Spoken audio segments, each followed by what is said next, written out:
जय जिनेंद्र दर्शकों, स्वागत है आप सभी का इस विशेष प्रसारण श्रृंखला में। अन्य दिनों की तरह अनुष्ठान के 39वें दिन यानी 11 सितंबर 2022 की प्रातःकाल भी सभी भक्तों ने मंदिर जी में श्री 1008 त्रिनेत्रधारी भगवान आदिनाथ के समक्ष पूर्ण भक्ति भाव से जिन अभिषेक किया। ओम नमो पवित्रेणे गोदुग्धेनि जिनाभिषेकं चंदन लेपनम कल्लो चंदन लेपनम ओ चंदन लेपनम।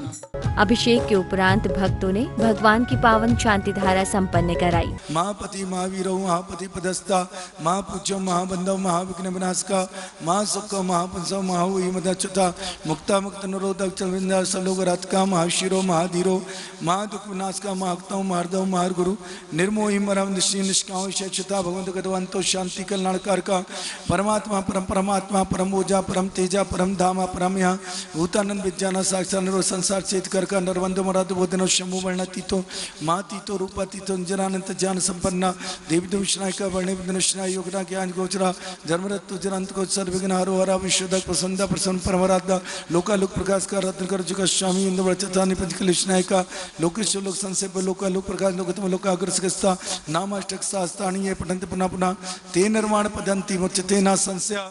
शांति धारा के संपन्न होते ही संगीत के साथ सभी भक्तों ने भगवान का मंगल पूजन किया। पूजन के बाद आर्यका रत्न श्री विधाश्री माता जी के मंगल प्रवचन हुए। रत्न विधाश्री माता जी की जय। अपना कल चल रहा था कि जीवन प्राप्त करना महत्वपूर्ण नहीं है। अभी भैया जी कह रहे थे आज सबसे बड़ा दिन है, आज का दिन सबसे बड़ा दिन है। लेकिन भाई जब तक तुम अपनी वाणी को अपनी जुबान को में मधुरता नहीं दोगे, मिठास नहीं लाओगे, तब तक क्षमा नहीं हो सकती है। क्षमा तो अंदर से होती है, बाहर हाथ जोड़ने का नाम क्षमा नहीं है।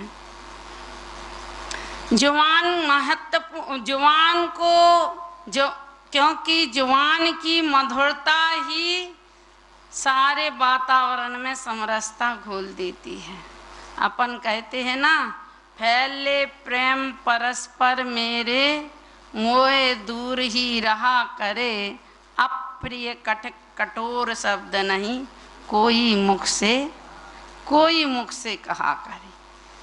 कहते हैं कि हे भाई, यदि तुम्हें अपने जीवन में क्षमा या प्रेम लाना है तो वाणी की मधुरता बहुत आवश्यकता है। जब तक वाणी में मधुरता नहीं आएगी तब तक तुम्हारे जीवन में क्षमा नहीं आएगी। वाणी की मधुरता प्रेम का साम्राज्य स्थापित कर देती है और वाणी की कटुता सारे वातावरण में कड़वाहट घोल देती है। वाणी में इतनी सामर्थ्य है शब्दों में कि वह एक अशांत वातावरण को भी शांत कर देती है और शांत वातावरण को भी बौखला देती है। वाणी के माध्यम से ही तो महाभारत हुआ। यही तो कहा था कि अंधों के अंधे ही होते हैं। बस वो दुर्योधन को चुप गई और महाभारत हो गया। तो कहते हैं कि मधुर वचन औषधि का जीवा, एक तो वाणी में कहते हैं कि जीवा में अमृत भी है और जहर भी है। उससे जहर भी उगला जा सकता है और अमृत भी उगला जा सकता है। एक जीवा, क्योंकि मधुर वचन, जीवा की मधुरता तुम्हारी आकर्षण पैदा करती है और अब जीवा की मधुरता ही ऐसा आकर्षण उत्पन्न करती है कि जो तुम्हारे आत्मा के अंतर तक ले जाती है, छू जाती है। एक जादू जैसा, जीवा की मधुरता एक जादू जैसा फेरती है कि वह अंतर तक उसके एक आवाज में अंतर तक प्रभावित हो जाता है। वह एक आवाज में ही उसके लाखों अनुयायी बन जाते हैं, लाखों उसके जान निछावर करने के लिए तैयार रहते हैं। और लाखों कहते हैं एक जीवा में इतना कटुता है कि वह पानी में भी आग लगा दे। और एक जीवा ऐसी है कि वह ऐसा वशीकरण है कि वह लाखों को जोड़ दे। और एक जीवा में ऐसा है कि वह लाखों को तोड़ दे। और एक जीवा में ऐसा है कि वह बोलते ही लाखों का संहार हो जाए। और एक जीवा में ऐसा है कि वह लाखों के संहार को रोका जा सके।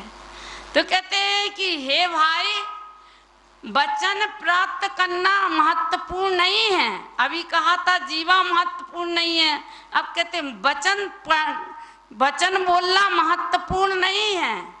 वचन के साथ जो संदर्भ है, अभिप्राय है, वह महत्वपूर्ण है।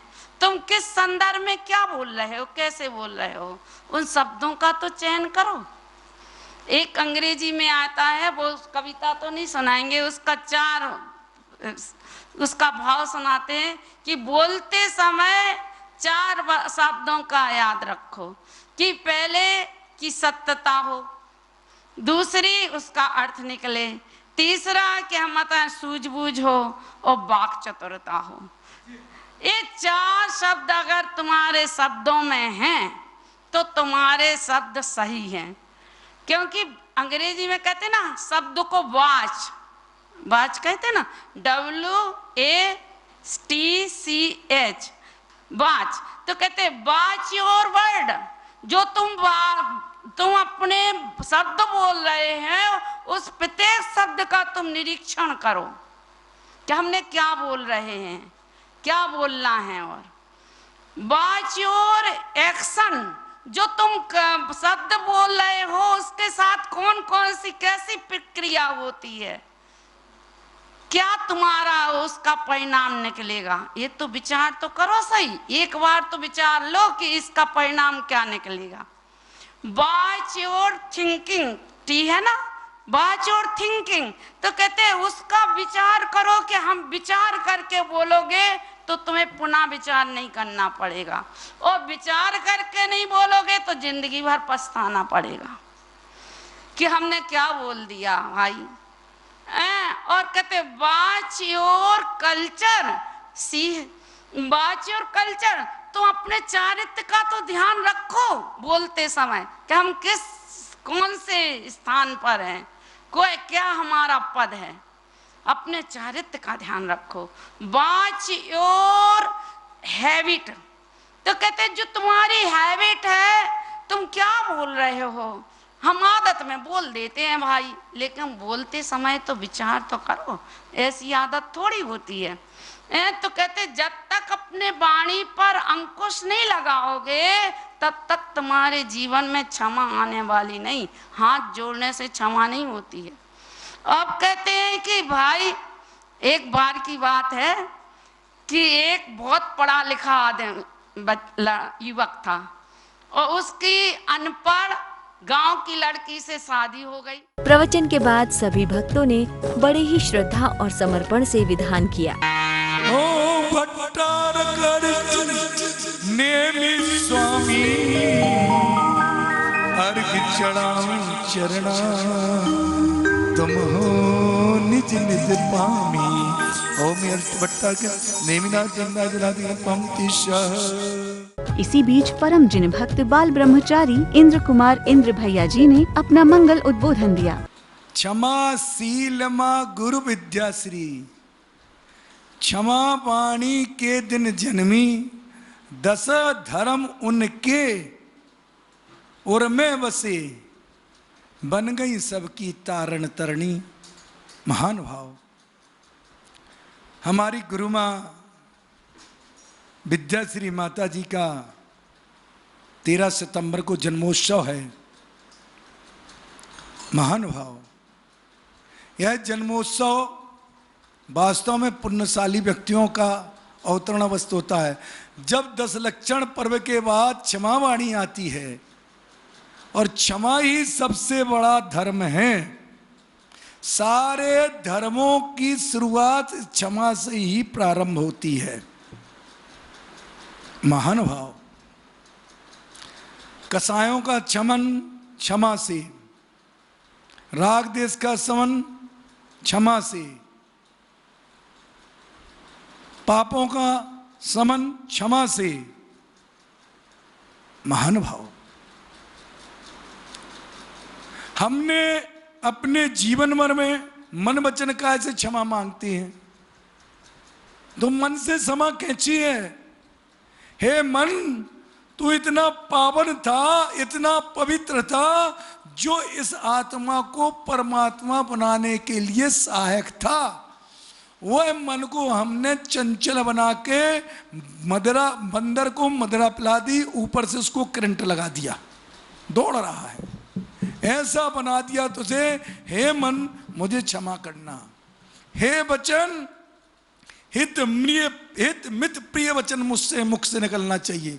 हमारे कड़वे राग देश रहे दूसरों को दुखी देने वाले वचन निकल रहे हैं।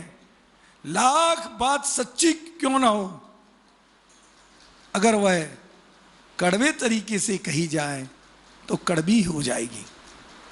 महानुभाव, काया, जिस काया से हमने आत्मा का कल्याण करने का संकल्प लेकर अवतरण लिया था, मानुष जीवन पाया था, जिसको संयम में लगाना था, जो काया पूज्यवंती, जिसका रत्नात्रय से स्वभाव से असुचिकाऊ, रत्नात्रय पवित्र थे। स्वभाव से यह काया असुचि है और रत्नात्रय से, वो रत्नात्रय ना धारण करके हमने से पचंदी के भोगों में लगाया। ते हे आत्मन, हे काया, मुझे क्षमा करना। और आत्मा से क्षमा मांगना कि हे आत्मन, तू भगवत आत्मा है, तू लोगों का कल्याण करने के लिए जन्म हुआ है, लोगों का उपकार करने के लिए जमा हुआ है, और हमने पापों में पड़कर लोगों का और अपना दोनों का अपकार कर लिया है। इसलिए क्षमा।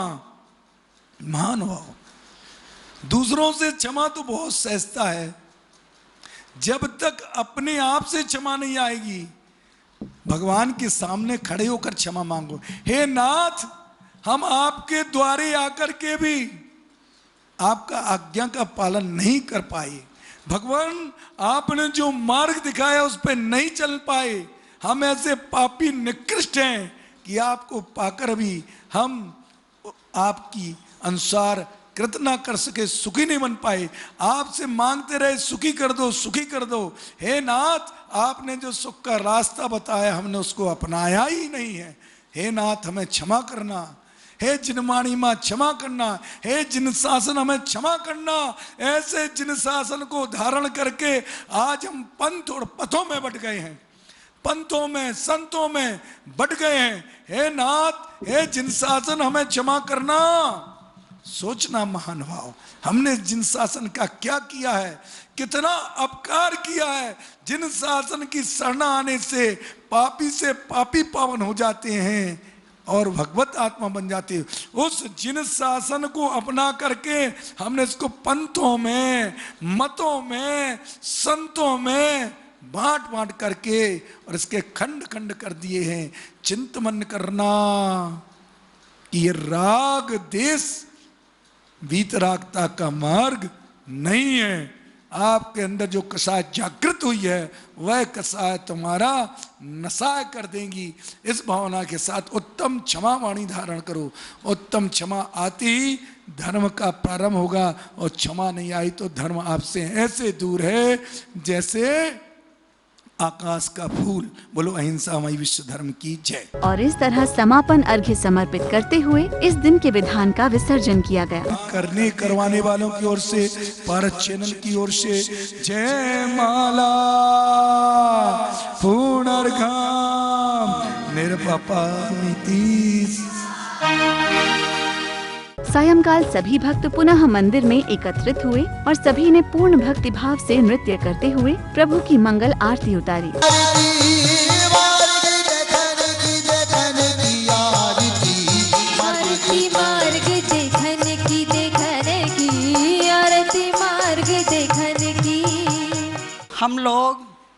पंचपरमेष्टि विधान करने श्री सरदना से श्री श्रेयांश कुमार जैन के परिवार से यहाँ पर आए हुए हैं। हमें यहाँ पर आकर के बहुत ही आनंद प्राप्त होता है और भगवान का आशीर्वाद प्राप्त होता है। हम यहाँ पर आते रहते हैं और माता जी के साथ हम बहुत समय से जुड़े हुए हैं। माता जी का वात्सल्य हम सबको यहाँ पर खींच लाता है और इस वजह से हम यहाँ पर पूरे तीर्थ क्षेत्र की वंदना करते हैं। और इन माता जी का वात्सल्य इतना है कि मैं पहले भी गन्नी आर्यकाश्री को नहीं भूल सकती, जिनके चरणों में हम नमन करने आते थे और आज भी मुझे वो स्मरण उनका आता है।